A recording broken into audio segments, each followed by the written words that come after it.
Hayırlı akşamlar arkadaşlar. Matbu eserler okuyacağımız programımızın ikincisine hoş geldiniz. İnşallah geçen haftaki gibi bir ses problemi yaşamayız. İnşallah güzel bir ders, güzel bir yayını beraber gerçekleştiririz. Geçen hafta Üryanizade Ali Vahid Efendi'nin bir eserini okumuştuk. Az çok Ali Vahid Efendi'yi tanımıştık. Belki yeni arkadaşlarımız katıldılar. Yine bir giriş konuşması yaparak Ali Vahid Efendi'yi ve eserlerini, üzerinde duracağımız eserlerini biraz daha hatırlatarak inşallah ikinci kitabı olan Asker İlmihali, en önemli belki yazmış olduğu kitapların başında gelen Asker İlmihali'nden örnek okumalar yapacağız. Evet, bu arada şeyi de takip ediyoruz. Mesaj kısmında takip ediyoruz. Ali Hocam katılmış. Selam vermişler. Aleykümselam ve rahmetullah ve berekatü.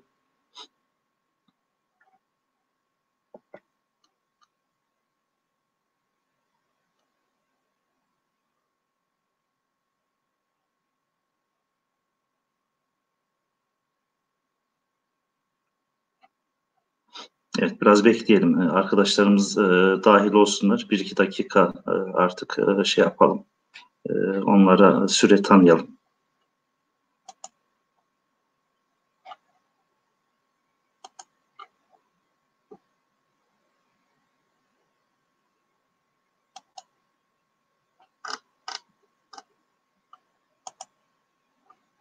Evet, ismimizi de düzelttik arkadaşlar. Sisteme yeni dahil olduğumuz için bazı aksaklıklar oluyor. İsmimizi yazdık.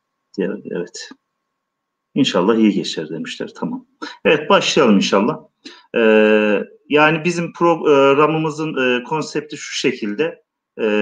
Her hafta bir yazar, bir müellif, onun bir eseri üzerinde duracağız. Yani geçen hafta aslında bir yazarımızla başlamıştık.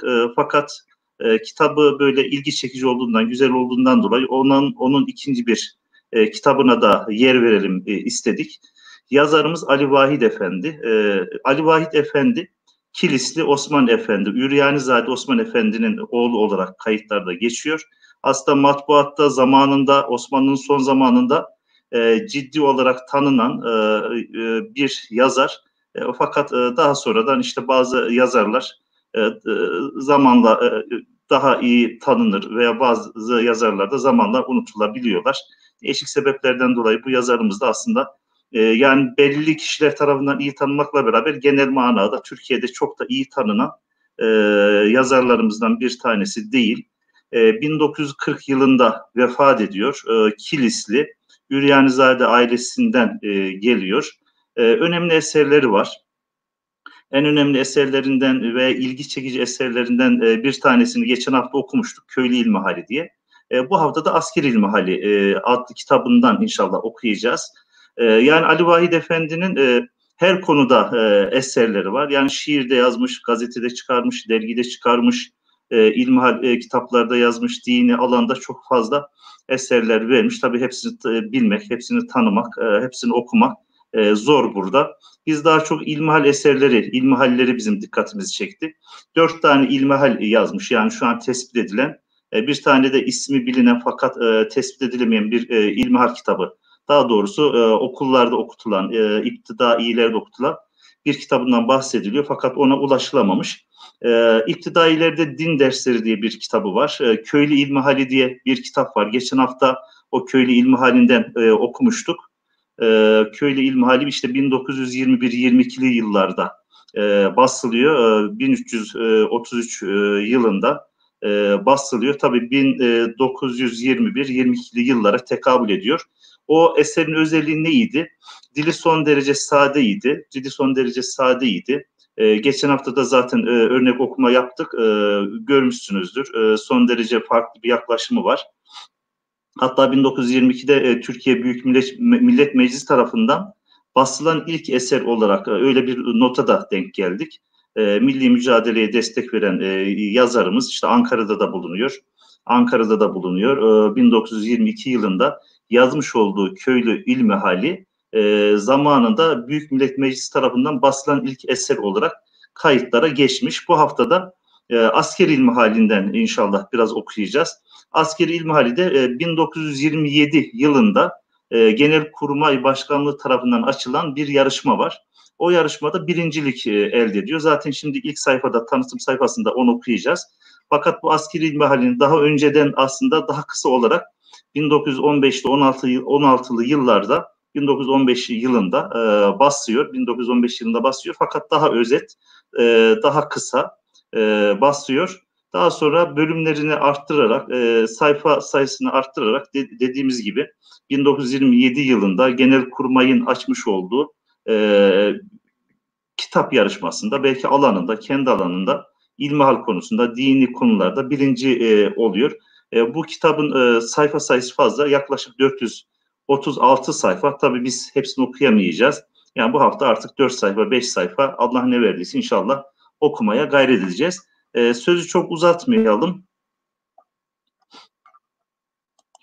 Şöyle ilk sayfadan başlayalım. İlk sayfadan künye kısmına geçelim şuradan.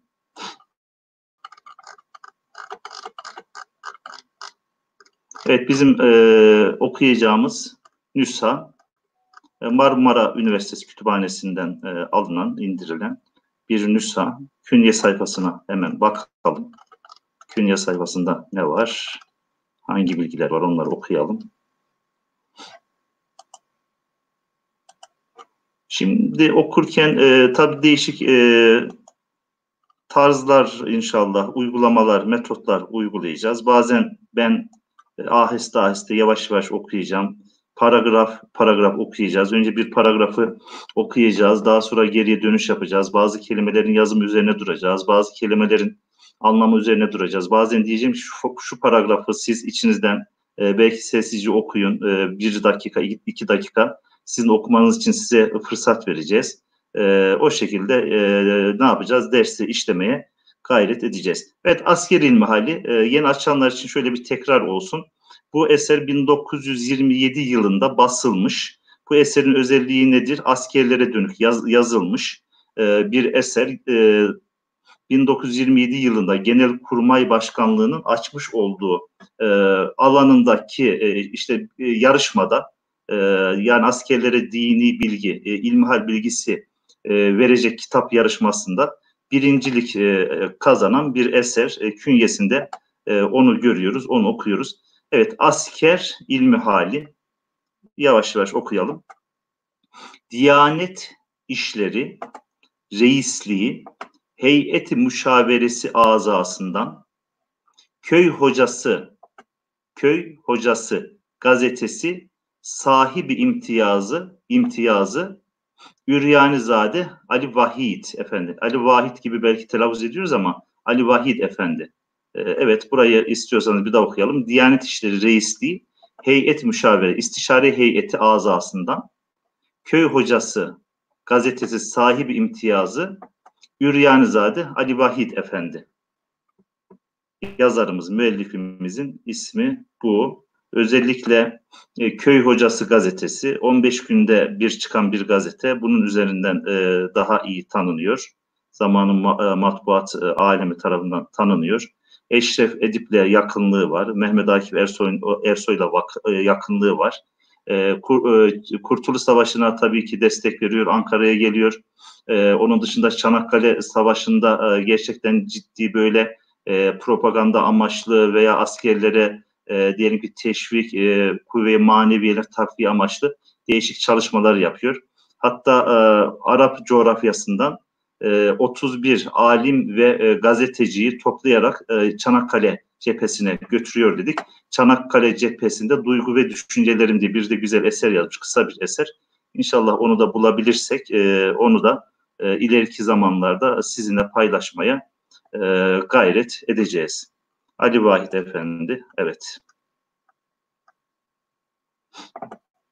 Şuradaki bilgiye bir göz atalım. Bu kitap Erkan-ı Harbiye-i Umumiyemizin, yani Genelkurmay Başkanlığı, umumi genel, harbiye harp, erkanı. Yani biz şu an nasıl çeviriyoruz? Genelkurmay Başkanlığımızın ordu için din tedrisatına münasip bir kitabın yazılması hakkındaki musabakada birinciliği kazanmıştır. Böyle de bir not düşülmüş.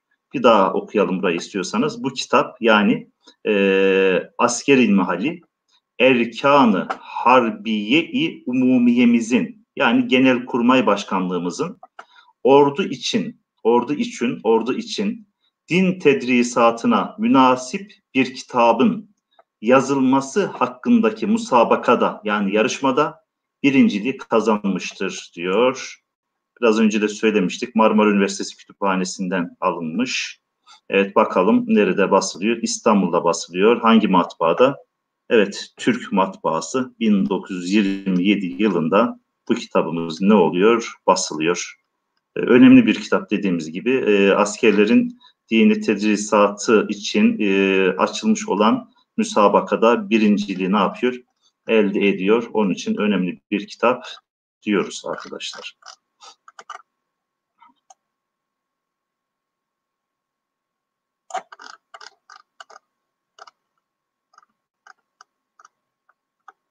Şurada birinci ders kısmı var. İlk iki sayfası eksik olduğundan dolayı o mukaddime kısmını ne yapıyoruz? Geçiyoruz. Direkt ders kısmından ne yapacağız? Dersi takip edeceğiz arkadaşlar. Evet. Bir arkadaşımız Abdullah Ateş'i tanıyor musunuz demiş. O benim Kur'an kursu hocam diye. Yani tanışıyoruz. İnşallah.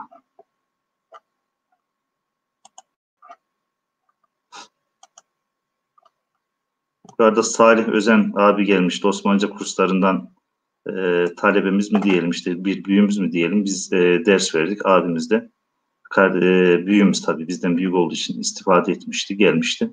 Biraz önce selamını gördük. Aleyküm diyoruz ona. Evet birinci ders. Hemen başlayalım. Askerler Allah'ın lütfuna, keremine bin şükür ki biz Müslümanız. Biz Müslüman olmuşuz. Bir Müslüman baba ile bir Müslüman anadan dünyaya gelmişiz. Evet bakalım. Bölüm bölüm, paragraf paragraf okuyalım. Yani matbuat aleminde kullanılan yazı çeşidi nedir diye soracak olursak burada ne var? Matbu nesih var arkadaşlar. Matbu nesih belki ileriki derslerde matbu talik olabilir. Matbu sülüs olabilir.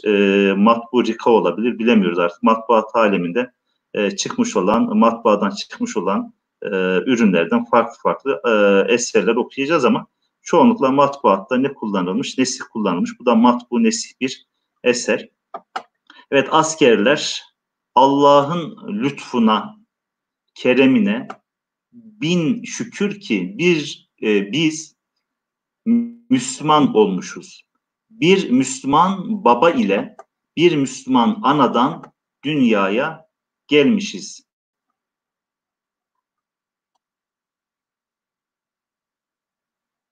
Diyoruz. Diğer sayfaya geçiyoruz.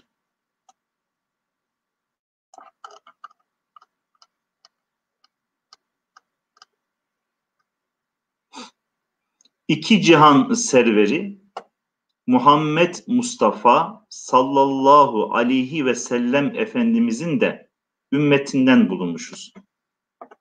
Bu büyük bir nimettir. Bunun için ne desek, ne kadar hamdü senalar etsek yine azdır. Hamd ve senalar tarzında değil, burayı hamdü senalar diye okuyacağız. Genel ikilemeler, Farsça bir ikileme tarzı. Hamdü senalar, hamd ve senalar diye okumuyoruz. Hamdü senalar. Yani böyle muhtemel kafa karışıklığı olacak. Niçin böyle okunmadı diyeceğiniz yerlerde böyle izahlar, küçük küçük izahlar yapalım. Evet şurayı bir daha alalım istiyorsanız. İki cihan serveri Muhammed Mustafa sallallahu aleyhi ve sellem Efendimizin de ümmetinden bulunmuşuz. Bu büyük bir nimettir. Bunun için ne desek, ne kadar hamdü senalar etsek yine azdır. Evet, geçen hafta da aslında söylemiştik. Bazı kelimeleri böyle üzerinde duracağız.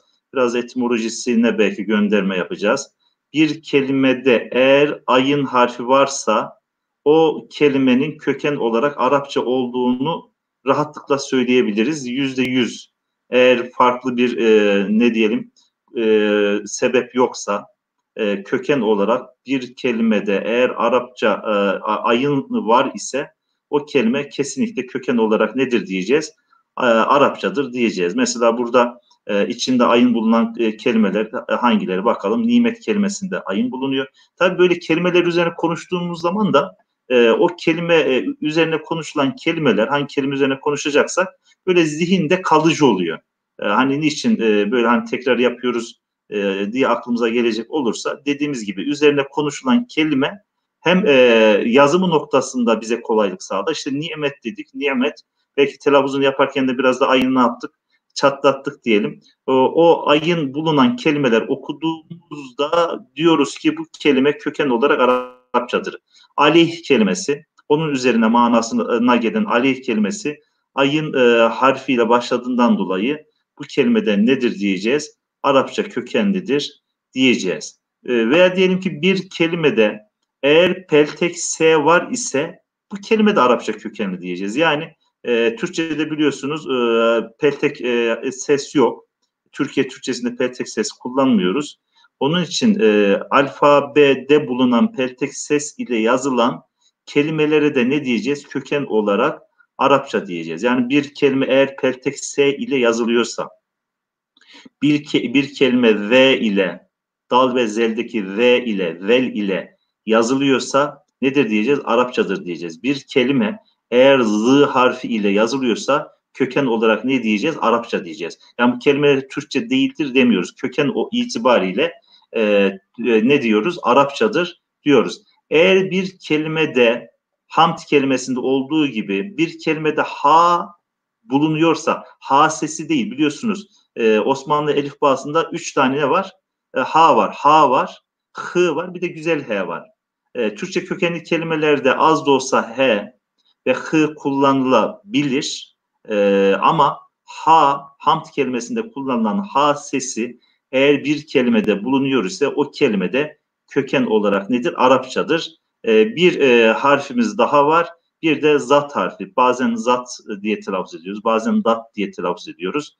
6 tane harf eğer bir kelimede bulunuyorsa o 6 harfin bulunduğu kelime eğer imlasında bir hata yoksa, yazan yanlış yazmamış ise o kelime köken olarak nedir diyoruz? Arapçadır diyoruz. Hangi harfler eğer bir kelimenin yazımında bulunursa Arapçadır? O zaman şu mesaj kısmını ben bir takip edeyim. 6 tane harf, 6 tane ses eğer bir kelimede bulunuyor ise, bir kelimenin yazımında bulunuyor ise o kelimeler çok rahat Arapça kökenlidir diyebiliriz. Evet, takipçilerimizden mesaj kısmında yazanlar olursa şöyle karşılıklı iletişim açısından da güzel olur diye düşünüyorum. Evet, ne dersiniz? Aslında saydık, tek tek saydık. İstiyorsanız ben yeniden sayayım. Eğer bir kelimede peltek S var ise o kelimenin yazımında eğer peltek S var ise köken olarak Arapçadır.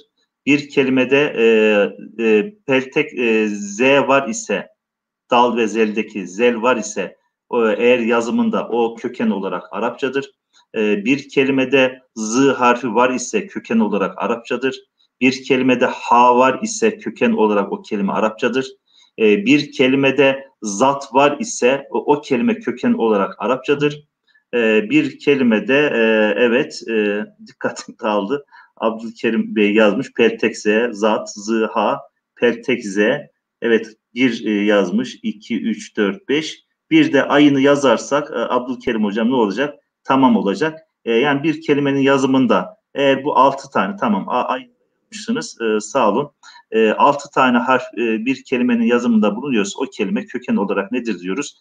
Arapçadır diyoruz. Evet. Lakin evet Leakin diye de bazen okunabiliyor. Leak diye de bazı metinlerde yazılabiliyor. Fakat burada normal bir metinde biz bunu ne diye okuyacağız? Lakin diye okuyacağız. Lakin bilmiş olun ki sade böyle bir peygamberin ümmetinden olmakla sade böylece Müslümanlar arasında doğup büyümekle iş bitmez. Din, diyaneti iyice bilmek ister. Müminliği, Müslümanlığı layıkıyla anlayıp ona göre çalışmak, çabalamak icap eder. Sade bal demekle ağız tatlılanmaz. Evet, ağız tatlılanmaz. Sade çok şükür Müslümanım, elhamdülillah demekle bir şey kazanılmış olmaz. Sade şehadet getirmekle, sade Allah bir, peygamber hak demekle her şey olmuş, bitmiş sayılmaz. Evet, bir ilmihal kitabı, dediğimiz gibi ilmihal kitaplarının ilk kısımlarında muamelattan önce imani mevzuların birincisi de Allah'a iman, ahirete iman konularına kesinlikle değinilmeden ilmihal kitapları başlamaz. Bu bir gelenek olarak devam etmiş. Evet, Ali Vahid Efendi burada ne yapıyor? İkaz ediyor. Ne diyor? Bir daha alalım, takip edin. Lakin bilmiş olun ki, olun derken burada geniz nesini kullanmışız. İkinci şahıs isim ve fiil çekimlerinde ikinci şahıs tekil veya çoğul fark etmez. Onların yazımında kesinlikle şahıs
Arkadaşlar kusura bakmayın.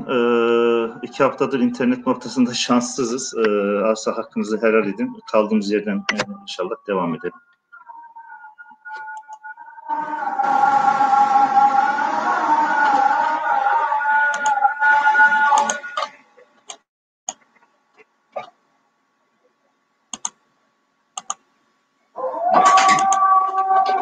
Evet, tamam, kaldığımız yerden devam ediyor. Her şey gitti, nazar müftü getirdik demiş. İnşallah birkaç dakika aradan sonra bağlanmış olduk.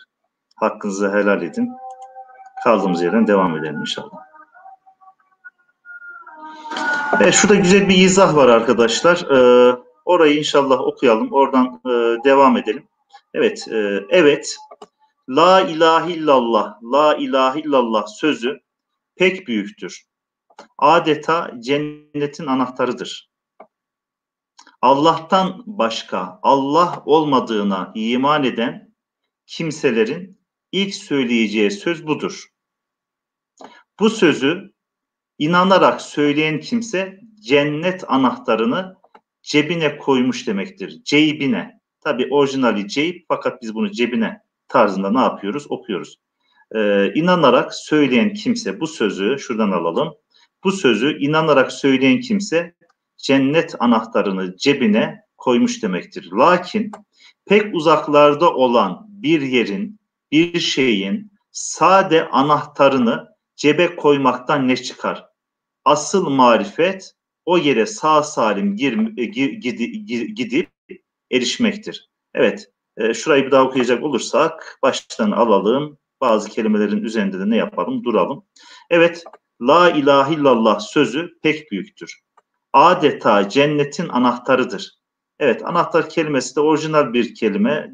Bize sadece Arapça ve Farsçadan kelimeler girmemiş. Başka dillerden de kelime girmiş. Onun en güzel örneklerinden bir tanesi anahtar kelimesi. Anahtar dilimize Rumcadan girmiş bir kelime.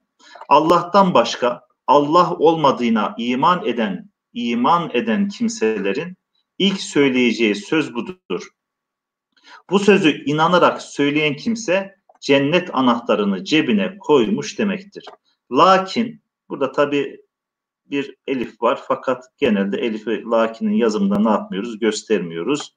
Lakin pek uzaklarda olan bir yerin, bir şeyin sade anahtarını cebine koymaktan ne çıkar?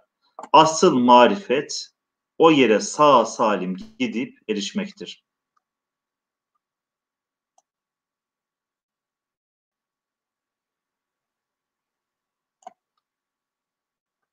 Evet, 6. sayfaya geçtik. Arkadaşlar bu arada ders öncesi ders materyali hangi kitap okunacaksa onun bilgisi evet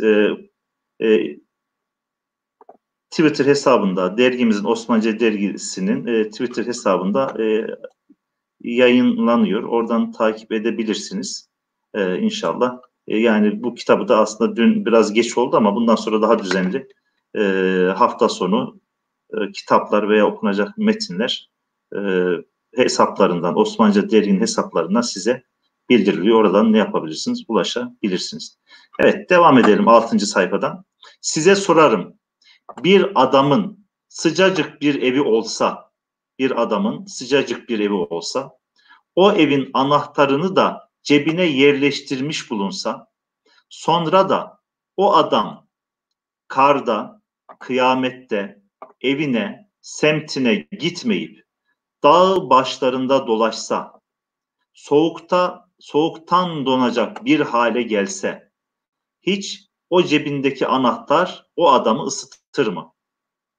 Hiç o anahtar adamı at gibi, araba gibi alıp götürür mü? Burada bir misal vermiş. Hani başta ne demişti? La ilahe illallah cennetin anahtarıdır. La ilahe illallah bir anahtara benzetmişti. Evet, bir anahtarı ediniyor, fakat eve gidecek. O eve giderken o anahtar tek başına ne yapmıyor? Yeterli olmuyor. Onu izah ediyor.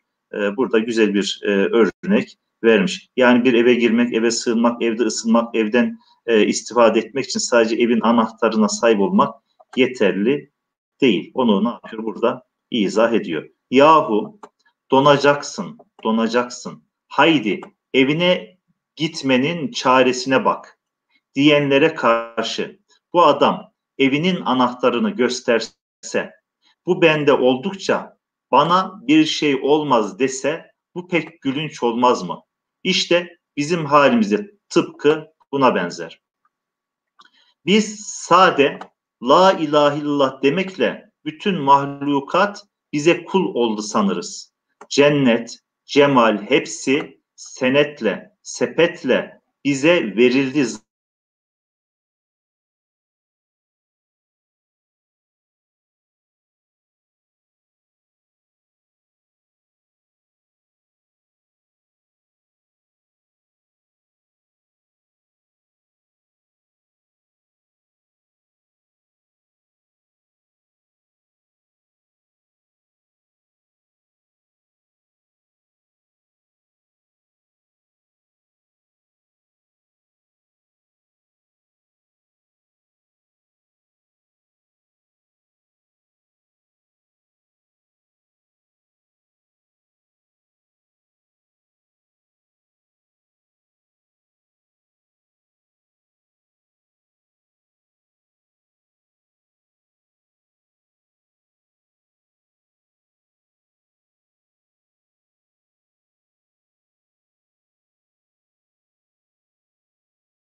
Arkadaşlar kusura bakmayın.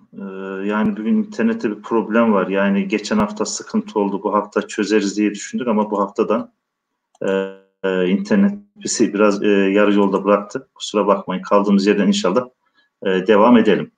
Evet. Okuyalım şuradan. Halbuki kelimesi üzerine duracaktım. Halbuki kelimesi gerçekten orijinal bir kelime. Hani Türkçe'de biliyorsunuz Osmanlı Türkçesinde özellikle Arapça ve Farsçadan geçen çoklukla kelimeler var.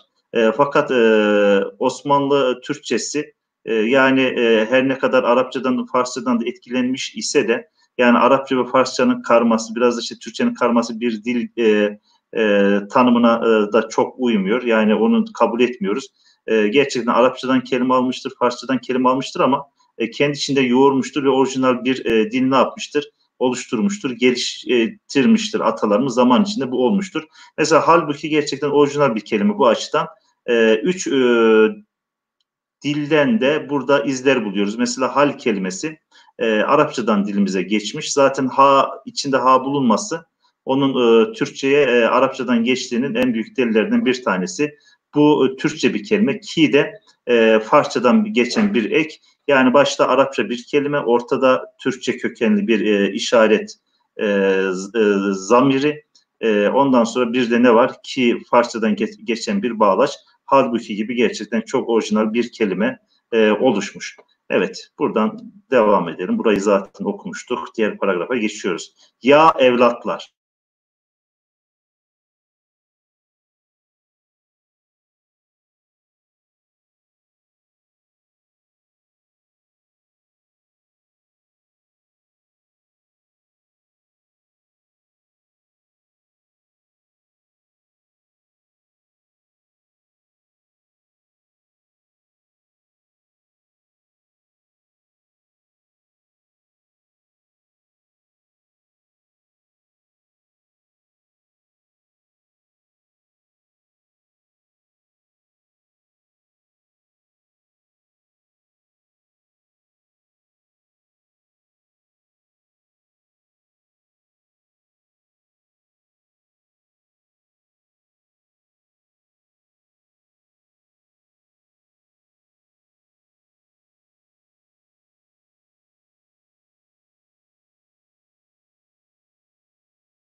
15 kişi var.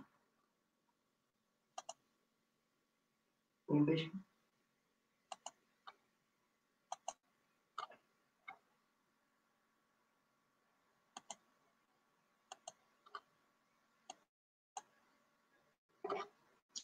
Evet arkadaşlar, gerçekten kusura bakmayın, hiç böyle olacağını tahmin etmemiştik. Hatta garantiye almıştık diye düşündük ama yani bugün internetin hiç tadı yok. Hatta yerini değiştirdik. Direkt kabloyla bağladık. Garantiye aldık ama işte hiçbir şeyin garantisi yok. Artık hakkınızı helal edin. Evet, yine gitti. Yine gitti. Evet, soğuktan bahsedince yine tonduk demiş. Maalesef öyle oldu. İnşallah bir iki dakika daha okuyalım. Bu arada kapanırsa geri bağlanmayız. Ona göre gerçekten hayırlısı diyelim yani. Her şeyde vardır bir hayır diyoruz. Kaldığımız yerden ne yapıyoruz? Devam ediyoruz. Evet. Şuradan itibaren 7. sayfadan itibaren okuyalım. Evet, ne dedik? Şuradan cümlenin başında unuttuk tabii. Kolaydır ama gidip cenneti bulmak güçtür. Cennet yolunun hırsızı, haramisi, engeli, zahmeti çoktur. Yürümek, yorulmak, koşmak, atılmak ister. Azık ister, ışık ister, silah ister, kılavuz ister. Tabii eski orijinal şekilde kılavuz ister, yani kılavuz avam olmuş. Askerler hitap ettiği için evet, farklı bir samimiyetle mi yaklaşmış diyelim. Evet, hazırlıksız yola çıkarsanız ya bir çukura tekerlenirsiniz yahut kendinizi hırsıza, haramiye kaptırırsınız. Sonra ne siz kalırsınız ne de koynunuzdaki anahtar. Öyleyse fırsat eldeyken güzelce selameti bulmak